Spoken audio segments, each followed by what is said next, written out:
Bienvenue dans le nid du doudou. C'est un doudou très doux. Pour moi, le igloo, c'est un livret pour enfants, on va dire, avec des textes différents, avec des sons différents, avec de la lumière. Enfin, c'est un livret pour enfants immersif, pour moi. Donc l'igloo, il s'agit d'un espace interactif et sonore qui soit à la fois une preuve de concept que le numérique tangible pour la petite enfance existe et à la fois un outil de recherche pour différents chercheurs dans différentes disciplines, à la fois en design comme moi ou en psychologie du développement ou carrément en sciences cognitives.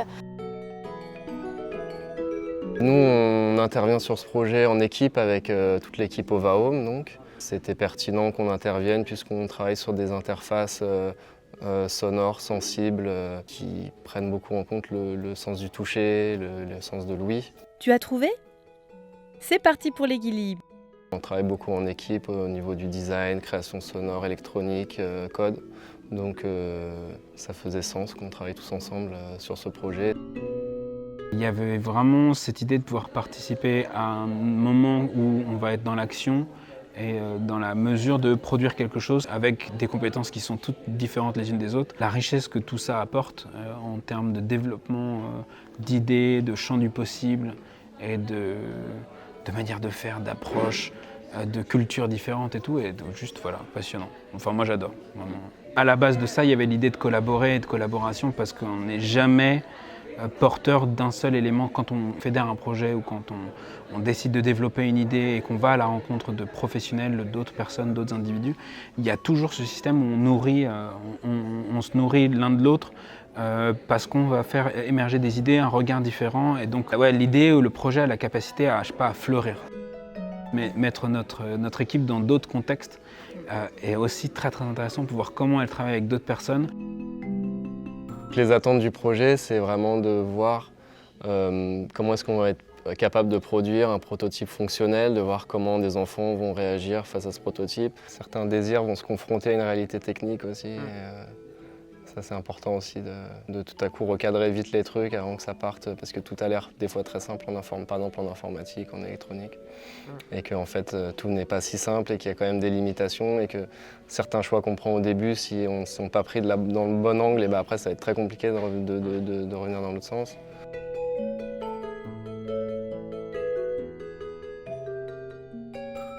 Notre rôle, c'est tout d'abord d'amener notre connaissance du développement de l'enfant au service du design et de la fabrication de l'igloo pour que ce soit un dispositif qui soit adapté aux compétences de l'enfant. On voit que les chercheurs ont besoin de pouvoir designer des dispositifs de recherche et les designers ont besoin vraiment de la vision et de la rigueur scientifique pour aller plus loin en fait, dans les concepts et savoir quelles données on veut recueillir en fait.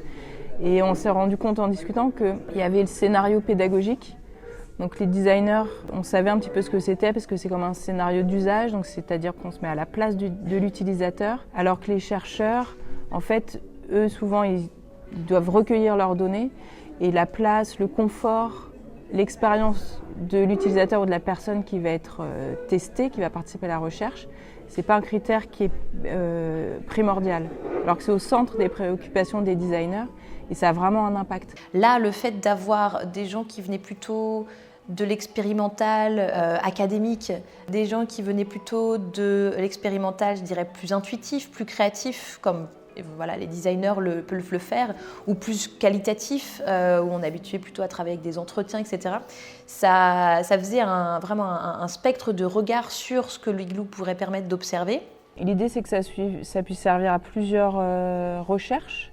Donc c'est modulable. Voilà, là on teste une question de recherche qui va être sur l'impact d'un feedback numérique sur la mémorisation et l'attention dans une narration, donc une histoire. L'idée, c'est que ça puisse servir aussi à d'autres recherches par la suite. Moi, je fais de la recherche, on va dire académique, donc dans un laboratoire depuis maintenant, ça va faire 5 ans, je pense. Et je me suis rendu compte qu'il y avait des limites. Donc, en rencontrant des parents qui venaient au laboratoire me poser des questions, je voyais que la part qu'ils pouvaient prendre à la recherche, elle était très réduite. Et le partage des connaissances de moi, ce que je faisais au laboratoire avec eux, était aussi quelque chose de restreint. Donc, l'idée du Lab Premier Cri, c'est de créer des ponts entre tous ces gens qui sont dans leur laboratoire et tous ces gens qui prennent soin des enfants au quotidien. Et l'Igloo, on pense que c'est un très bon outil pour ça, parce qu'il permet d'être comme un laboratoire qu'on peut mettre au sein de la crèche ou au sein de la classe. Voilà. On espère avec ce projet pouvoir développer l'Igloo comme un outil de recherche qu'on propose à d'autres laboratoires et d'autres chercheurs et qui permettront de faire de la recherche plus écologique pour la petite enfance. On essaye ensemble.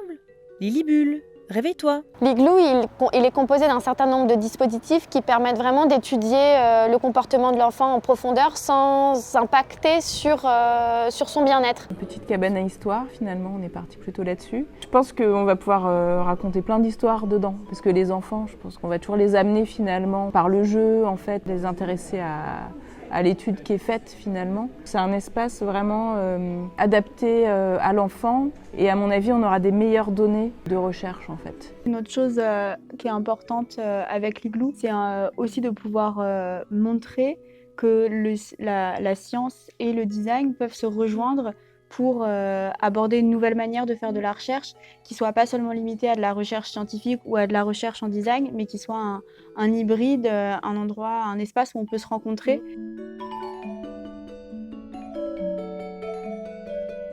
Dans un futur, mais pas si éloigné, l'Igloo, je le vois comme un kit de petits objets connectés, connectables, avec chacun des propriétés sensorielles, visuelles, de manipulation, d'interactions différentes pour tester des combinaisons en fait. Je l'imaginerais assez bien comme une sorte de kit qui peut être reparamétrable et qui peut permettre de tester des séquences différentes et en permettant d'être dans des objets qui peuvent être abstraits parce que une narration à chaque fois pourrait expliciter, donner un référentiel en fait. Ah, ce triangle rouge, c'est pas juste un triangle rouge, c'est le trésor dans la narration, c'est un œuf dans la narration, etc. Donc je pense que c'est aussi ça toute la puissance de la narration, c'est de projeter en fait une réalité sur quelque chose qui pourrait être regardé comme inerte.